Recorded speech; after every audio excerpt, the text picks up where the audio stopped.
What's going on, everybody? John Impemba here with Andrew Cooper. Welcome into the Fantasy Alarm NFL Game Day live stream here, Week 15. Coop, it's playoff week for many, and it's been a wild week for everybody, I think, in the NFL. COVID has hit. It's hit hard. We've had games moved. We've had some players, some key players in COVID protocols that are certainly impacting matchups, and it couldn't have come at a worse time. It's an absolute train wreck, John. That's what it is. And it's changing like every hour. I mean, I guess the Browns now get until 2 p.m. tomorrow to activate people. I thought it was because in the NFL, typically, right, they have to be activated by Saturday to play Sunday. Yeah. So I guess another exemption for the Browns. So we don't find out today. So now I guess we're just flying by the seat of our pants here, right? Yeah, I think it's like they have to be activated apparently, I don't know, a couple of days based off where the game is being played, I would assume. So maybe because they're being played on Monday, they have the extra day. I have no idea. But yeah, listen, they've changed all the COVID protocols basically on the fly this week to allow players. At this point, if you're vaccinated and asymptomatic, you no longer have to test. So, they're trying to save the product, I think. That way, it's a direction that I think most sports are going to find themselves going into because they realized they were over-testing. And they were just going to keep on getting these guys popping who were sick but not sick, and it was impacting probably their bottom line. So they're quickly changing the rules here. We got word that a lot of the Rams, not all of them, but a lot of the Rams are now testing out of COVID protocol, so they should be available for the Tuesday game that they're going to play against Seattle. So it puts us in a tough situation today, especially as you and I answer these start-sit questions in our live stream Discord for today's channel, because there's going to be a lot of questions. Do I play somebody on Tuesday who is in COVID protocols, and do I play somebody that's playing today that is going to play? And I'll just get ahead of this. It all depends on your league. If your league allows you to have replacement players, where it's like, all right, you can start this guy, and if that guy on Tuesday doesn't play, then you get those points. Then you kind of go that direction. Like if you're waiting on a Tyler Lockett, maybe today you play a Cole Beasley, and then if Lockett is ruled in, you get Lockett instead. If he's out, you get to keep Cole Beasley. Like if your league has those provisions in place, and those are certainly things to go. But if they don't, you can't risk playing a guy in a playoff week that may give you a 0. It doesn't matter how good he is. It doesn't matter who it is. There's always a risk that person's going to pop positive. Also, there are chances that, like, for example, Cooper Kupp is not currently in the COVID protocols. He's got 2 more days. He could test positive, right? Like start showing symptoms by Tuesday, and then what? So, it's a tough situation to be in all around, and it's unfortunate that we're back where we are, basically regressing to where we were at last year. Right. Yeah. And I mean, there's also, I know they're trying to push the narrative, but there isn't a 100% guarantee that some of these games happen. I mean, if the Browns don't get some people back or a couple more people get on the list, then, they could just say, hey, you know what? Like we tried, we extended it as far as we possibly could, but it's just not happening. So the way I look at it is this, like you can go with those guys if you want. I just don't want to hear any complaining after. I don't want to hear anybody say, oh, I lost because of this. It's like there are guys out there, right? They're like, unless your league is insanely deep or a dynasty league where you really can't pick anybody up and plug anybody, then you're in that boat already. But I mean, I put out a tight end list and I have people saying to me, I'm starting David Njoku, and Nick Mullins threw a bunch of passes to George Kittle. It's like you're putting yourself in that situation where a lot of things can change, right? Like, there people are saying, oh, well, what if Baker Mayfield comes back? It's like, okay, well, what if Austin Hooper and Jarvis Landry come back? They were the ones that tested positive earliest. It's like people looking at it as the glass half full versus half empty. So it's like, and then I throw out James O'Shaughnessy. They say, oh, well, he's on the Jags. It's like, how much better are the Browns without their coach and their quarterbacks and half their offensive line than the Jags? You know what I mean? We're in this situation where sometimes you just got to take the safest possible play and hope that your studs carry you, because David Njoku isn't all of a sudden just going to win you this matchup. You're just grasping at straws at tight end. So that's my rant on that. Just, do what you think is right for your team. If your team is, destroyed and you need that upside, go for it. If you just need the safest guy to fill in, there are plenty of those guys today. We'll talk about them on the show. Yeah, exactly. And like I said, get in our premium Discord, get in that live stream QA channel right now, and get your questions into Coop and I. Let us maybe make these decisions a little bit easier for you as we head into the playoff weeks. If you're watching this right now, however, and you're not part of the Fantasy Alarm family, and you're not you don't have access to that premium Discord right now, we have two deals that you can take advantage of right now. We have our playoff football deal, which is for just $29.70. You get access to the NFL playoff package here for the rest of the season. So from week 15, starting today, all the way through the playoffs, we do playoff DFS. We do showdown coverage all the way through the Super Bowl. You can get access to that right now for just under $30. Go to fantasyalarm.com/getNFL, promo code playoffs. Make sure you hit that up again. We have a few more weeks left of the regular season. We're covering DFS all the way through. Plus, you also get access to us for your seasonal purposes. You win this week, you get next week, you get the week after. Maybe your league, for whatever reason, is playing a week 18. You have us available to you guys to help you set your lineups, answer any waiver questions for you. We're all available in that Discord, and you get access to all of our premium content throughout the week there as well. So get in there. That's our NFL playoff package, fantasyalarm.com/getNFL, promo code playoff, just $29.70 for the rest of the NFL season. However, if you also just want to be part of the family, we also have our holiday deal still going on right now. fantasyalarm.com/holiday. That is our one payment till 2023 package. Basically, you get access to everything that we have going on at Fantasy Alarm right now. Not only NFL, but MLB, NBA, PGA, MMA, NASCAR, esports. What else am I missing here? Soccer, WNBA. If it's a sport that there's a DFS for, we cover it. If the MLB doesn't come up this year, we covered KBO baseball. James Grande was killing it during the COVID days when baseball wasn't in session with KBO. So we'll have everything covered for you for DFS. Throughout the year. Again, one payment till 2023. Go to fantasyalarm.com/holiday. Get access to all the content, all the tools, both seasonal and for DFS, and access to the Discord. So make sure you take advantage of either of those two deals if you're not yet a member of the family. And let me give you an example. Just for football, we're talking, you get access to all of us. Literally, you can ask us questions in the Discord, in the chat all the time. Every article that we write, I write 3 a week. I do 2 videos a week. Every one of those things. And on top of that, we have all these tools on there that I don't think people realize.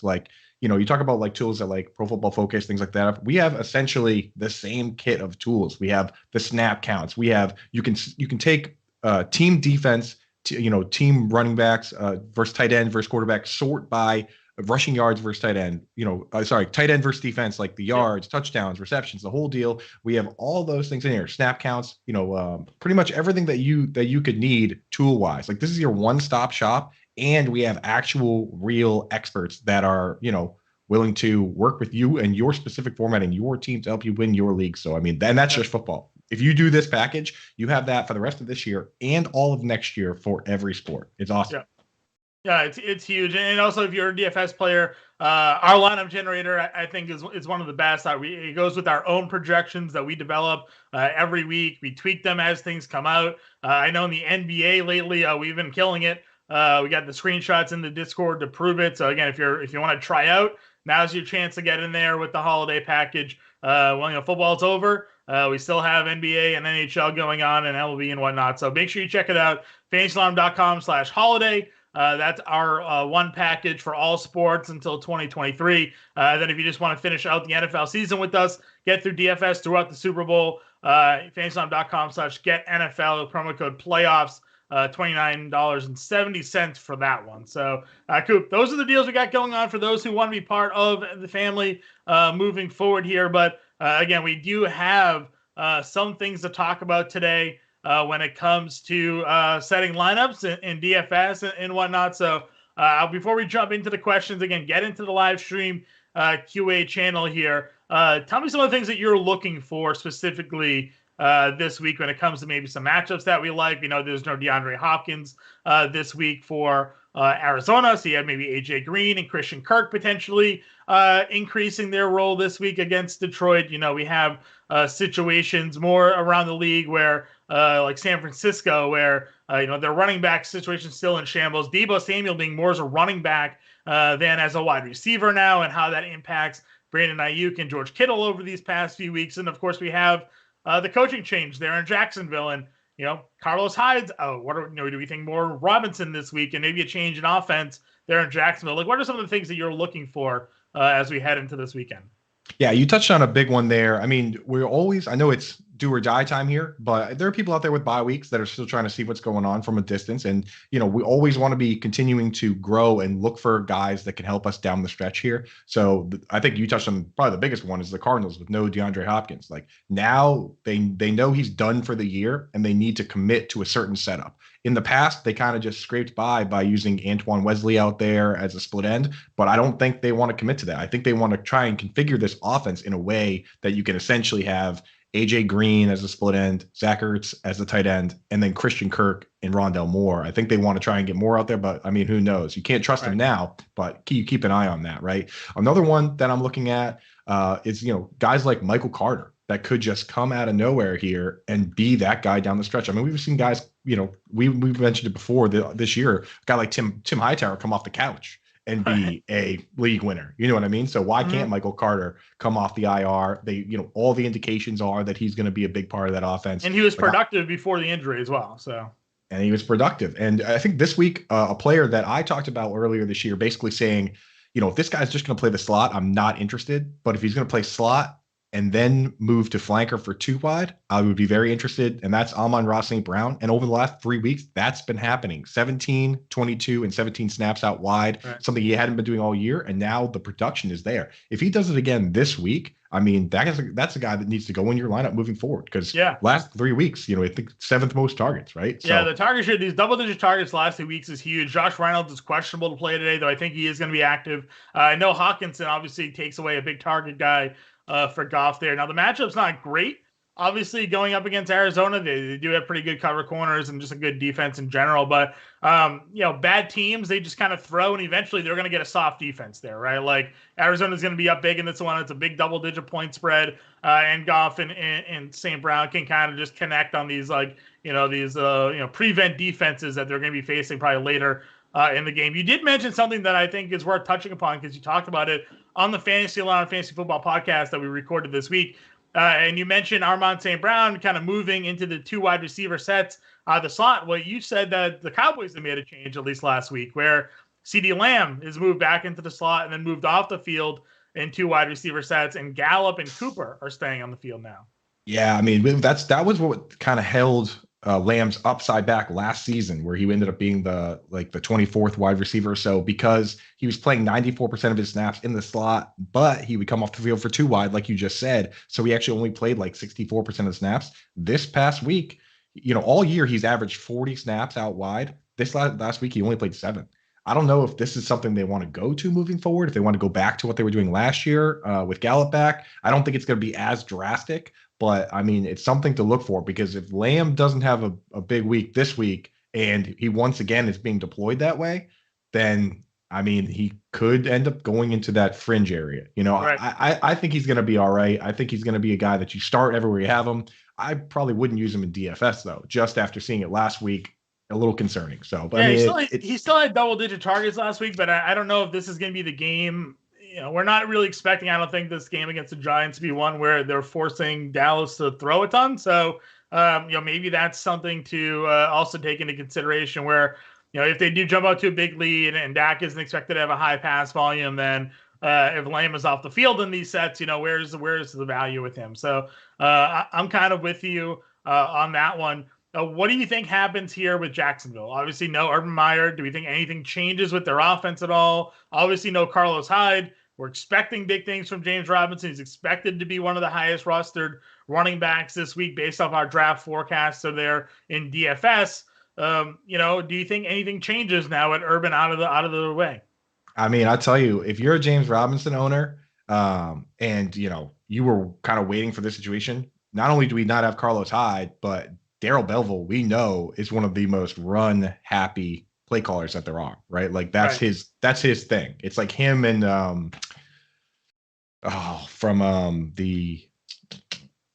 from the Ravens. I don't know why his name Right. escapes me right now. Yeah. But I'm Greg Roman. Greg Roman. Like these guys, if it was up to them, they would just run it every play. Right. Arthur So Smith ran a lot too when he was with Tennessee. He's another one that ran time.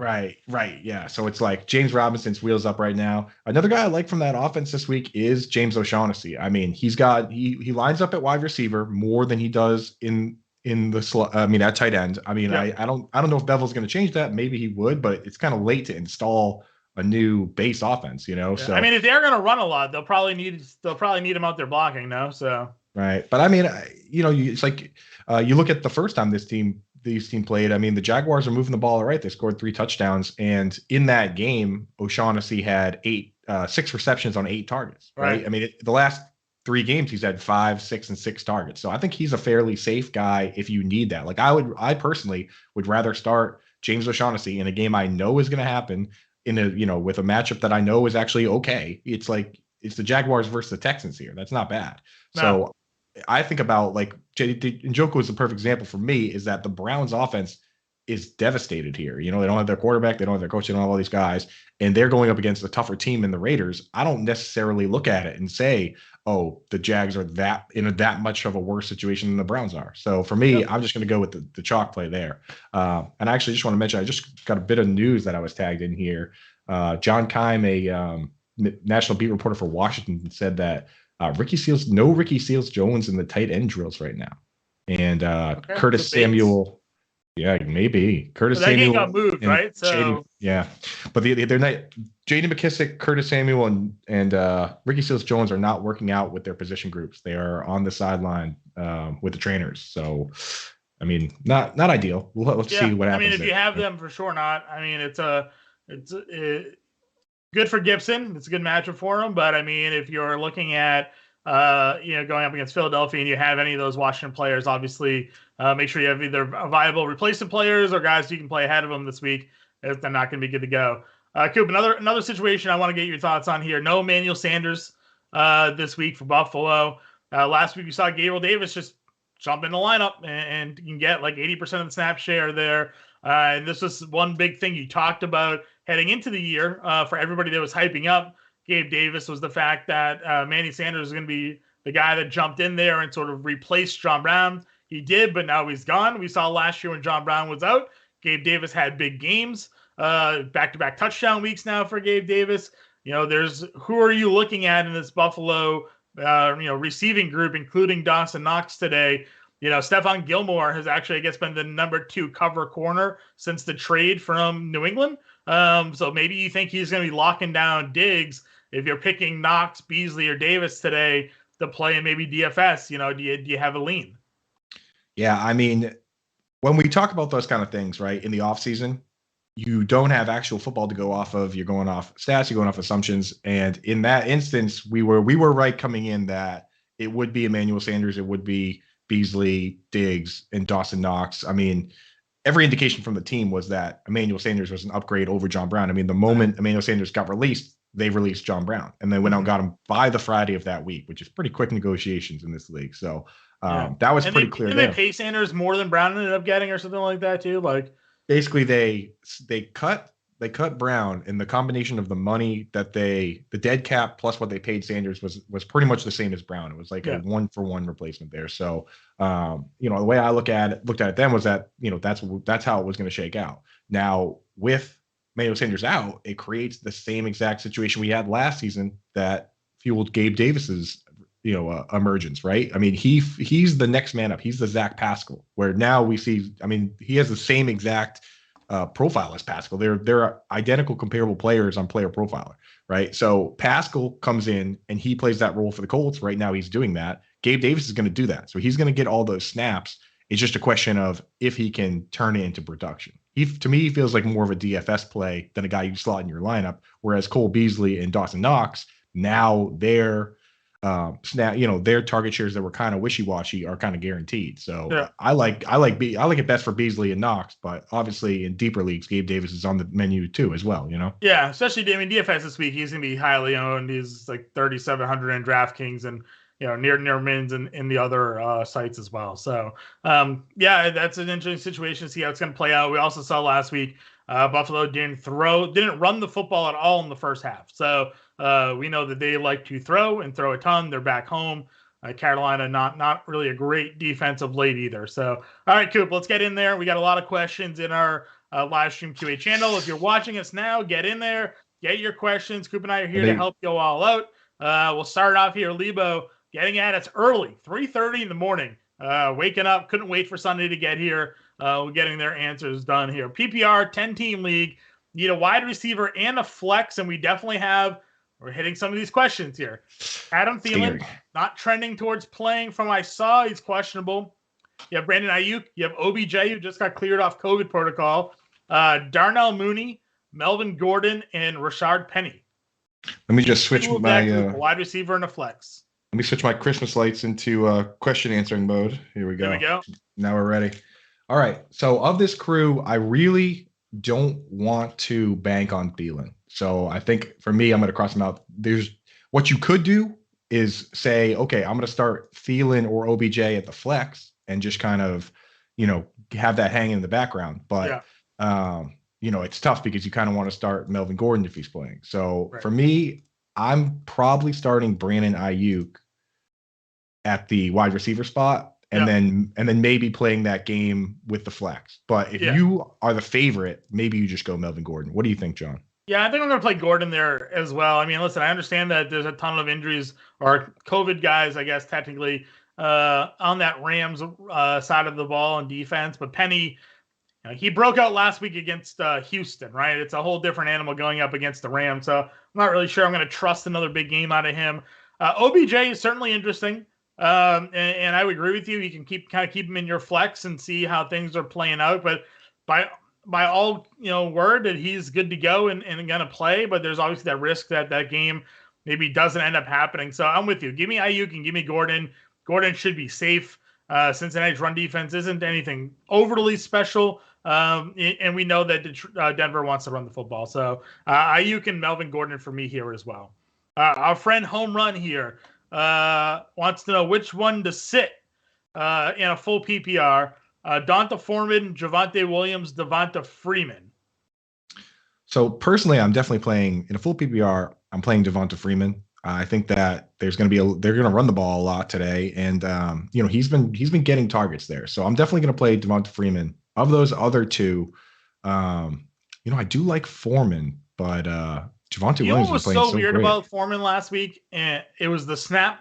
They literally gave all three running backs like 35% of the snap share. Right. McNichols, Hilliard, and Foreman all got the same snap share in that matchup that they had. It's a fantastic spot against Pittsburgh because we've seen teams now for like 3 weeks just run all over the Steelers, and this should be a game where Foreman, I would hope, would get more of that run. But it worries me that with McNichols back, they were just like, nah, all three of you are going to play the third of the snaps.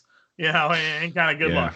Don't love that then. Okay, well then you might as well just take half the snaps with Javonte Williams then over a third. So I go Williams and Freeman. Yep, those are the two that I'm going to play there as well. Ertz or Freiermuth in a full PPR. He's playing Kyler at QB. I mean, this question would be so easy for me if Ertz was fully healthy. It's, that's the question mark there because, I mean, Ertz last week, even with Hopkins got 15 targets last week, but Ertz still got 7 targets and 2 end zone targets, which to me, people always talk about red zone targets. Red zone targets are great, but sometimes red zone targets don't look like you think they do. I mean, one of Ertz's red zone targets was that it got picked off and it was like, an out route at the 19-yard line. That's not a scoring play, right? The one that got picked off in the end zone and the one where he was coming back out of the end zone and just happened to catch it at the one. Those are true high value targets to me. So, Ertz is getting those. Freiermuth is getting his too, but you got to remember, he spent 55 minutes of that game. He had 1 target. Those 2 end zone targets came at the very end. Yeah. So I think for me still, I'm going with Ertz. I like his situation. He's virtually guaranteed a decent target share, whereas, Freiermuth, he's still in the mix with the same guys he has been all year long, So he's another high-value red zone guy, though. Ben does look to him when they get in the red zone. So, but to your point, Coop, you can go to Fantasy Alarm or DFSalarm.com, go to the NFL tools. We have the red zone stats there. And to your point, we actually break it up from red zone targets inside the 20 and then red zone targets inside the 10. Take a look at guys who have high target shares inside the 10, more valuable than, like you said, a guy getting a 5-yard out at the 15-yard line than a guy getting a goal line throw, for sure. So make sure you go and check out the red zone stats that we have there over at DFS Alarm. Maybe help you answer some of those questions. Home run continues. Got a few more. You're looking at this question, so I don't need to tell you to take out a pen, but there's a few names here. Playing Adams, Lamb, and Renfro. Would you add Devontae Parker for the bench depth? I would. Yes. I would drop Jeff Wilson. There's no value for me in Jeff Wilson. So yeah. You want to make sure that your opponent can't get his hands on Parker. Right. So that's what that play is all about for me. Yeah, I agree. So add Parker, drop Jeff Wilson. There's no value to him. I don't care if your opponent has Mitchell, Wilson with Debo. And they actually elevated Brian Hill from their practice squad today as well in San Francisco. So there you go. Not really looking good there. Nixie, 6-point touchdowns. Hurts on Tuesday. Do you start him or do you play Taysom or Tua? I kind of really like Tua this week, honestly. Going against the Jets. I think that you just play, we know what that game is. It's a good matchup. The Dolphins don't really have a lot of guys on COVID, and I think the Jets are, ready to go. That game's ready to happen and be the game we think it's going to be. Taysom Hill maybe in 4-point passing, but 6-point passing, you don't get as much of an advantage. And then with Hurts, I'm not. Hurts he's supposedly still hobbled, even though he's playing full practices.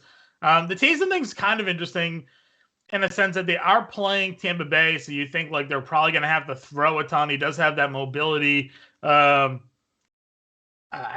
double-digit underdogs in Tampa, so that's my big worry there. Right. I'm leaning Tua as well. He's just one of the top plays of the week. Right. And also for PPR at tight end, and you just kind of mentioned this a few minutes ago, Ricky Seals-Jones isn't practicing today or isn't seen on the field with his position group or David Njoku. So yeah, I guess at the very least you'll sort of maybe have some of that information. Because they both play on Monday, right? Aren't they both Monday games here? Yeah. So actually Washington's Tuesday. Washington's Tuesday. Yeah. Okay. So let me explain. Like when you look at my tight end tiers, they're at Coupe Fiasco. RSJ and David Njoku are in the same tier, and it's pretty far down. And that's because you look at these matchups, right? These like Tuesday, Wednesday games, they are not created equally in terms of the both teams playing in the games. Or which matchup it is, right? Take Gerald Everett, for instance. The Seahawks did a good job of containing COVID. They only have 2 guys essentially on COVID, right? Like they have Tyler Lockett and then everybody and the running back, and everybody else is pretty much good to go. So in that situation, you have the starting quarterbacks playing, the lines playing, it's DK Metcalf and then Gerald Everett. That's a good situation. I moved him way up. With David Njoku and Ricky Seals-Jones, they don't have their quarterbacks. A bunch of their linemen are devastated. I mean, the coaches are out. Yeah. The other team is fully healthy. Those teams are probably just going to get crushed. You know what I mean? Like the Seahawks are in the advantageous part of this situation, playing against a Rams team that's missing a ton of players. The Washington and Browns teams, those teams are in big trouble. So that's why for me, those 2 players are going to be below a lot of other guys. So Nixie, I would say go to Coupe Fiasco, check out my list. You might be surprised to see that there's guys on waivers, like guys like even James O'Shaughnessy or Evan Ingram that I would prefer to playing these guys in these situations. Evan Ingram, you sick SOB, you. I swear. I know, man. I know, but it's just the targets are guaranteed, and just the game script is guaranteed. Like, I'm worried that the Browns just say, I'm just going to run it. But of these 2 guys, if you have to pick one, I'm going to go David Njoku because at least he's healthy. He's at least on a play, so you got to go that direction. Laser Boone, PPR need 2 flex. Sony Michel, Van Jefferson, Jerry Jeudy, MVS, Osborne, or Bateman? So I think for me, right off the bat, I think I do want to get Osborne in there of that group.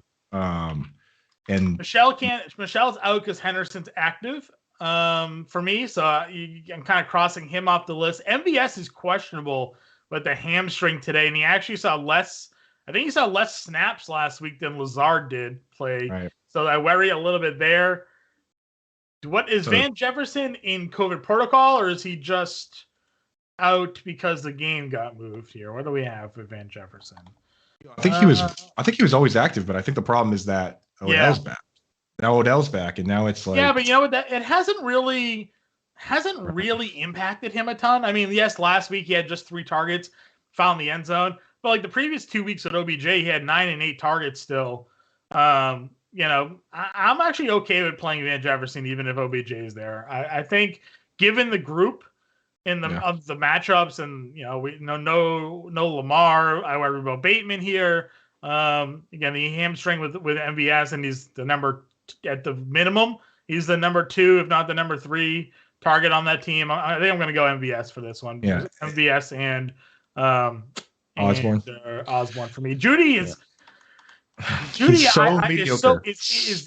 It's a weird spot because it's not a high volume passing offense, but this could be a game where they kind of need to throw if Cincinnati gets on top here. And at least the target share has been decent for Judy. So he's probably the safer.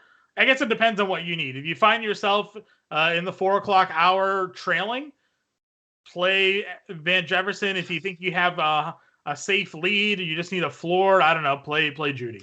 I kind of like that move actually because you can swap guys out at that period because we know Judy has a very safe floor. It's just the upside is not. I don't think he's had even an 80-yard game. You know what I mean? I don't think he has a touchdown yet. So that's Van Jefferson just needs one play to give you double-digit fantasy points. So if you find yourself with a pretty safe lead, go Judy. If you think you need a big home run hitter later in the week on Tuesday or Monday, whenever this game gets played, go Van Jefferson. Big Daddy Lewis wants to know, need 2 wide receivers, Mooney, MVS, DJ Moore, or Jamison Crowder? Mooney, MVS, DJ Moore, Jamison Crowder. I still like DJ Moore out of that crew. He's just got, for me, the guaranteed work is worth it. Who's the quarterback for them today? Do we know? I think it's Cam, right? Is it Cam? Okay. Yeah. I saw that they had, okay. Yeah. So Sam's still I saw they had designated him potentially to return, but they're saying Arnold is still a few weeks away. So, all right. Yeah. Cam Newton in Buffalo. You like that one? No, I don't. But I think that DJ Moore is just the best option there. It's not like Trey White is there anymore. So you don't have that narrative of like, oh, well, he's just going to get taken away. But I mean, just look at the rest of these guys. I mean, you're going to play Jamison Crowder, I think that I'm going to go DJ Moore and Darnell Mooney and just try for the guaranteed targets and also the upside. Cause those guys, it's not like they're both like the slot guys that are running low 8-out routes. Like if they catch a couple, that's 40 yards, 50 yards because they run those deeper routes. Okay. Yeah, that's fair. I think that's a good point. I just have no confidence obviously in Cam. That's my always the worry. All right. He needs 2 RBs, 1 point for every 5 catches. Cordarrelle Patterson, Donta Foreman, Chase Edmonds, Melvin Gordon, and James Robinson. Well, you're definitely playing James Robinson. So it's Cordarrelle, Foreman, Edmonds, who is active, and Melvin Gordon. I mean, I think I'm just going to go with James Robinson, who we talked about this week, is the he's locked in. He's dialed in with a coordinator that wants to get him the ball and no Carlos Hyde. And then, I mean, John, you think you said it on the podcast this week, go with the guys who got you there. And Cordarrelle Patterson of that group has been the guy that is considered to be a focal point of the offense, right? Like we know that they're going to manufacture touches for him one way or another, splitting him out wide or setting him up like the other guys. Foreman's mixing in, like we talked about, Chase Edmonds just coming back, and James Conner is going to be active from what I saw. Melvin Gordon is in the timeshare. Like I know that there is a timeshare with Cordarrelle, but he's the primary piece of it, if you know what I mean. Like the plays are designed for him. The offense kind of runs through him. So that's the guy I want. Mm-hmm. I'm with you. I'm with you there as well. Let's see. Ann, morning, Ann. Couple easy ones. She says to start for tight end, Fant, Ingram, Uzoma. Easy ones. Since when is that an easy one? I mean, it's a matter of I'm not starting Uzoma. I just can't trust. You can't trust the guy with the weapons that they have. Yep. For me, Fant is the floor guy and Ingram's the ceiling guy. I would take a look at your matchup, but I like Ingram again this week. He has a chance every week to do something big if he can get the ball and run with it because he's a fast player. Noah Fant has been kind of, they've kind of pushed him into an inline role. He's played over Albert O has 80%. been getting targets lately. Albert O has been getting targets. Fant played 80% of his snaps in line. They always go 3 wide receivers, so they never put Fant in the slot. So his upside is just kind of low for me. So I'm going Ingram. Okay. And then Minnesota defense today, or Green Bay defense. Green Bay obviously getting the Ravens, likely no Lamar, and then Minnesota has Chicago. That's an interesting one. Very similar situations. I think I would prefer Green Bay against the backup QB, but Minnesota's been very good, with Eric Kendricks and that gang there. What do you think, John? You just released Brashard Breeland yesterday. Not that that was he's very good, strange. but just an interesting note there. So yeah, I'm probably gonna go Green Bay here as well, and go with Green Bay as your defense. Coop, inactives are in. Let me run this over real quick, see if we have any major guys that we weren't really expecting. Ty Johnson is not in today, so that is good news for Michael Carter. If you're worrying about Ty Johnson maybe getting the passing down work today, that's not going to be the case. Carter should definitely be getting that. Adam Shaheen is out. I don't know if that makes any difference to you or not, but another tight end that sometimes pops in there for the Dolphins. Let's see, Lions. Nobody of DeAndre Swift. Obviously, we knew that one was going to be out. Tyron Smith. Anybody of note? Obviously, we knew Carlos Hyde wasn't going to play. Manny Zander, Zach Moss is out again. Maybe if you want to play some game theory today, Singletary maybe getting some blowout run or late game run against Carolina.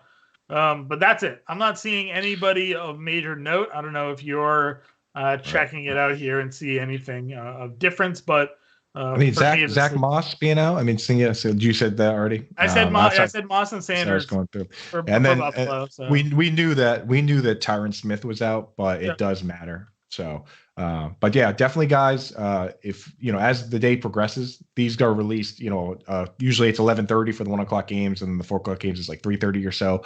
Go to the fantasyalarm.com/NFL/inactives. We have one of the best pages, I think, most easily absorb pages where it just shows all the inactives for all the teams, and you can just go through and see it quick rather than trying to search Twitter, type in inactive, active. Like these are from the teams, and we just put them right in here under each team, with the spread and the over-unders for the game, so you can see it and see who's in, who's out. So it definitely helps you out, and this is part of why I do like to try and get in as many of these guys in these games as possible, because these are the games, obviously, because they haven't been moved, that are least affected by COVID.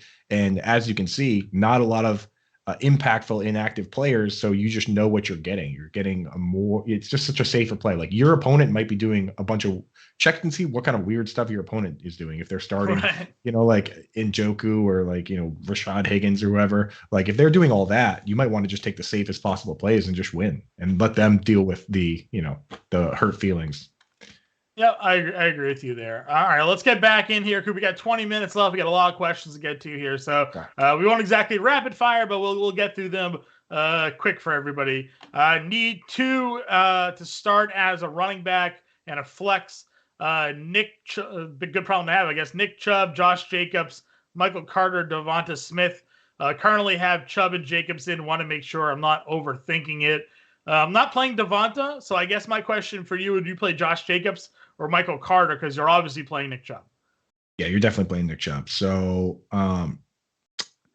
there's one safe way to play this, which would be the safest possible way to play it would be to play Michael Carter at RB, and then Chubb and Jacobs are playing against each other. So So I would go with Chubb and Jacobs. Chubb falls into that group with Cooper Kupp and Hunter Renfrow, where if the game doesn't happen, then you lose. You know what I mean? So you're starting those guys no matter what. Mm-hmm. Yeah, I agree with you. So you're playing. I agree with Chubb and Jacobs here as well there, Michael. Ann wants to know in a PPR, Michelle, Edmonds, or Metcalf? Michelle. So no Michelle. Only one player, right? Yeah. Chase Edmonds or DK Metcalf. Edmonds is active today, but so is James Conner, if that makes a difference. Yeah, I think I'm going to go with DK Metcalf there. He's back practicing. He's ready to go. That game, like I said, the Seahawks are on the good side of this situation. So they are. I mean, and Lockett is still out as of now with COVID protocols, but so is Jalen Ramsey. Jalen Ramsey wasn't part of that group of players that were activated. So if Ramsey stays out, that's good news for Metcalf. And if Lockett is not there, I thought I saw that. Did he get put in? He hasn't. No, so he got one negative test yesterday. So if he get test negative today, then he can play. Okay, so we're still waiting on that final negative then for Ramsey. Right. So maybe we'll see what happens there. But I'm probably going the Metcalf route here as well. Edmonds' first game back just worries me a little bit. LDSP wants to know in a half PPR, Jeff Wilson, Van Jefferson, or Metcalf? So I'm definitely starting Metcalf over Van Jefferson. So I guess it comes down to whether you want to go. Yeah, I'm not playing Jeff Wilson, so I would go. I'm going Metcalf. Yep. I know it's Atlanta, folks. I understand that, but like Wilson has not been very good, and they said they elevated Brian Hill. Deebo Samuel's getting all the high volume carries when they get in the red zone, basically. So Metcalf for me there as well. And again, a couple questions more from her today. Need 2 in a PPR: Penny, Wilson, Judy, Moore, or Osborne. I like DJ Moore and KJ Osborne. Works for me. Needs a kicker. How do you see Baltimore game plan playing out? Now, you always play Tucker. Never sit Tucker. Right, because the thing about Tucker is that he can hit a 60-yard field goal. So exactly. Especially if your league has things where it's like 3 points for 30-yarders and 4 points for 40 or 4 points for 50, like Tucker becomes exponentially more valuable, and just the opportunities are greater because he has a bigger leg. There's so many teams that'll just go for it rather than kicking it, and that kills you. Like they've literally trotted him out there for multiple 60-yarders, and he hit one. So Harbaugh is not afraid to kick that unless it's an extra point to tie a game, in which he'll go for 2. Tucker might be a Hall of Fame caliber player. I mean, is that stretch? No, yeah, for sure. Okay, 100% a Hall of Fame kicker. But I get your concern. It's Huntley. You don't know how that offense is going to move. But for me, I kind of like that. Right? Like maybe they're not going to score, but they'll move the football enough to get into field goal range. Kind of go in that direction.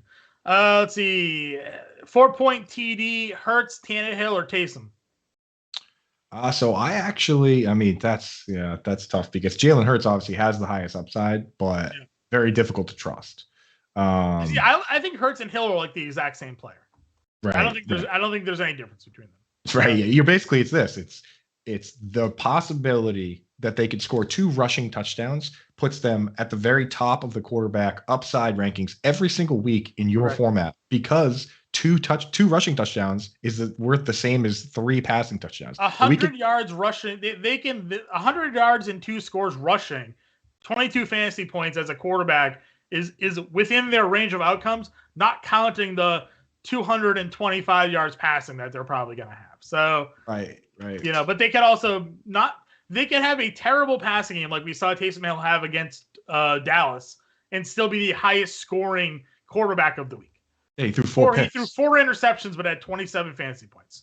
His quarterback rating was under 50, I'm pretty sure. Yeah, like 48% completion percentage. Didn't matter. Right. So in that instance, I mean, Tannehill also has a little bit of rushing upside, but he's more of just a touchdown dependent upside. He's not going to put up 100 yards. I like Taysom of this group for me. I think I like Taysom too, just because we know, again, like Hurts was coming off the injury, and Hurts is also much closer to being taken out of the game than Hill. Yes. You have to factor that in, that if he's hurt or he's playing poorly, Gardner Minshew's right there. So, 100%. I mean, he has the lowest floor by far. Before this game got moved, I had Hurts in my fade section of the quarterback coach this week for that very reason.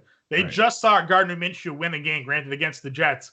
But if after the first quarter, Hurts was 2 of 8 passing with like a turnover, they might take him out because they're playing for playoff spot. Like they're not out of it yet. They need to win football games. And if Minshew was going to help them win football games over Hurts, that was definitely in play. So go Taysom Hill for me. And needs 2 in a PPR: Miles Sanders, Sony Michel, KJ Osborne, or Donovan Peoples-Jones. So I'm starting. Yeesh. I'm definitely starting Miles. I do like Miles Sanders. It's Osborne and Sanders for me. I think so too. Yeah. Yep. That's where I'm going. You don't know who the quarterback is going to be for Cleveland, and I mean, I guess anything's better than Baker, but anyways, need 3 in a PPR: Julio, Van Jefferson, Kenny Golladay, OBJ, Rashard Bateman, and Tony Pollard, already playing Ezekiel Elliott. Whoa. So in that instance, I'm not playing Tony Pollard. I think you're just setting yourself. You need upside in the playoffs. I think you're setting yourself up with. They said he's going to be limited today if he's back. Yeah. So. 10, 12 snaps. I mean, torn plantar fasciitis. Mm-hmm. I think I'm starting Odell out of that crew. I think Odell, you got to get him in there. So I'm going Julio. I'm going to go OBJ. I might even still play Van Jefferson. I mean, it's a high volume passing offense. So yeah, I may be just playing all three of them. I don't like Bateman there with Huntley. I could play Julio, right? Julio, I think is. I said Julio already though. Julio's in that conversation. It would be Bateman or Golladay. Do you want Glennon versus Diggs, right? Like going out there against Dallas defense? Like no, Trayvon's gonna kill that matchup. So yeah, I think you're playing Julio and the 2 Rams. I do. Yeah, I'm on board with it. Julio and the Rams. I mean, and then next up for me would be Bateman, but he's not getting a full snap share. That's the problem. If he was playing a full snap share, then I would just say go with that guy. But not getting a full snap share, doesn't have the starting quarterback, so that's valuable to me. Let's see. PPR need a wide receiver and a flex. DJ Moore, Myles Gaskins, Rashard Penny, Armon St. Brown, or Tim Patrick. I think we're gonna narrow this one down to Moore, Gaskin, and St. Brown here, Coop. Yeah. I think you got to start Gaskin, right? Yep. I'm in on Gaskin. No, Malcolm Brown didn't get activated, which is great. I was worried when they designated Brown potentially to return because we saw earlier this year when Brown and Gaskin and that whole group was activated, like it killed everybody's value. But once Brown got taken out, Gaskin became more valuable. So good matchup against the Jets. So DJ Moore or Armon St. Brown for you here, Coop? I gotta start DJ Moore. I'm on St. Brown. I like the trend. I like the upside, but it's just not a good matchup. And I just trust more. I mean, unless you want to veto that one, John, and go St. Brown, I just think it's getting a little too cute at this stage. Yeah. So I mean, but you've said it, right? St. Brown's role has changed. So. His role is think of the way I look at it is the quarterbacks are both bad. His role has changed. Who's worse, Cam Newton or Jared Goff? I mean, PJ Walker or Jared Goff. Like I think I'm taking Goff. I mean, that's in those scenarios. Yeah, but the targets, man. Listen to the targets this year. I mean, DJ Moore's never had less than 7 targets in the game. The last 2 games, back-to-back games, 10 targets. 103 yards, 84 yards last 2 games. They're both not good matches. Like Detroit's home though, right? Yeah, great. Dude, no. All right, we'll go. I think in the end of the day, with all things considered, DJ Moore is the better player. Yeah, DJ Moore's the better player. You got to factor that in. It's a small lean DJ Moore because Coop's in the festive spirit with his. It'd be cool if you didn't have Myles Gaskin, because then you could start DJ Moore and St. Brown. But I think Gaskin is the best start of all of them. So just be happy that you were smart enough. It's an unconfident call on Moore for me. Coop likes Moore. Laser wants to know Gallup, Van Jefferson, or Mooney in a PPR. I mean, we like Gallup, right? Like we've always kind of liked Gallup. Yeah, I like Gallup. I'll go Gallup in that group. Goddard or Ertz? I have Goddard. He's still a focal point of that offense, and he runs high A-dot routes, so he can get away with it, even if it's Hurts over Minshew, which we would prefer Minshew, but I still have Goddard. I think he's just safer, and Ertz is banged up a little bit, so you're just playing it safer. We actually guess we got that news, right? Like Ertz is active for today, so he's active, yeah. But I mean, that's a plus, right? But like you said, hamstrings. He goes out there, he takes one cut, and he's out. So and on top of that, like these teams think of it the same way, where they're like, okay, like think about Julio, like they limited snaps because they don't want him to get hurt again. This is the Lions they're playing, man. If they just go up against the Lions, I could see them saying, hey, everyone who's a little banged up, let's give them a little rest. Let's Antoine Wesley, get him out there, run some of these other guys. So money tastes bad. Shouldn't be eating your money, but money is good to win. Would you start Kirk today or hold off and hope Lockett plays on Tuesday? I think money tastes bad. I think that's actually Travis Caro. If that is, cheers, brother.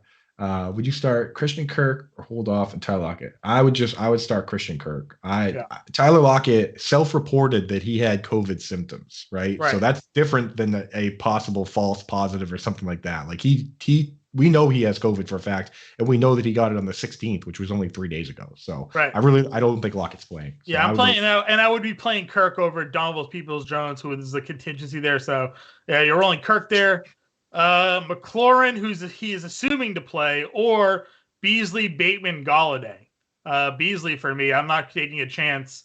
They didn't have any quarterbacks healthy for Washington. It's not just that you think McLaurin's going to play, but they had no Heineke, and they didn't have like Kyle Allen either. So they signed a guy. Who they signed? They signed somebody on Friday that's going to play, right? It's Garrett Gilbert. Yeah, off the Patriots practice squad.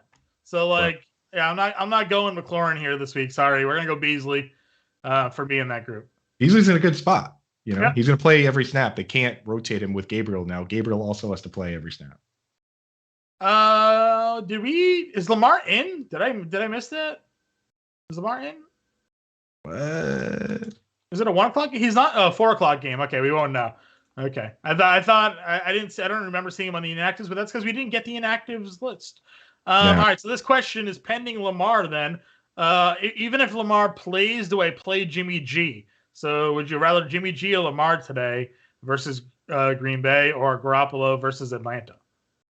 Well, is Garoppolo playing? Garoppolo's also playing at 4 o'clock. So just hold off. Yeah, he wants to know which one would you play if Lamar is active. You can wait and see Lamar on the field moving around. So if Lamar is out there and he's going to start, then I'm starting Lamar Jackson. If not, then just start Jimmy. Yeah, I'm going to play Lamar if he's active as well. Wilson, Gordon, or Donta Foreman? Well, we're not doing Wilson. I think I'd start Melvin Gordon. Yeah, I'm going to go Melvin just because of the snap share there. He's been very good. Yes, yeah, we talked about. Listen, kudos to us, right? We never wavered off of our Melvin Gordon fandom this year. Right. Winter Ale. We have 5 more minutes, Coop. We'll rapid fire through these. Okay. Needs an RB2. Javonte Williams, Donta Foreman, Michael Carter, PPR. Could also bench Jamar Chase and play 1 of 2 of those guys. Never bench Jamar Chase. Would you want Javonte Williams, Foreman, or Carter? I'm starting Michael Carter. Honestly, I think that all signs indicate that he's gonna be the full dude today. Like even with Ty Johnson out, I love that. Ty Johnson had 7 targets last week, so they're not gonna throw to Tevin Coleman today. So we've seen Michael Carter he had a game with 14 targets. I know it was Mike White, but I mean that tells you that he can play, he can catch. Yeah, I agree.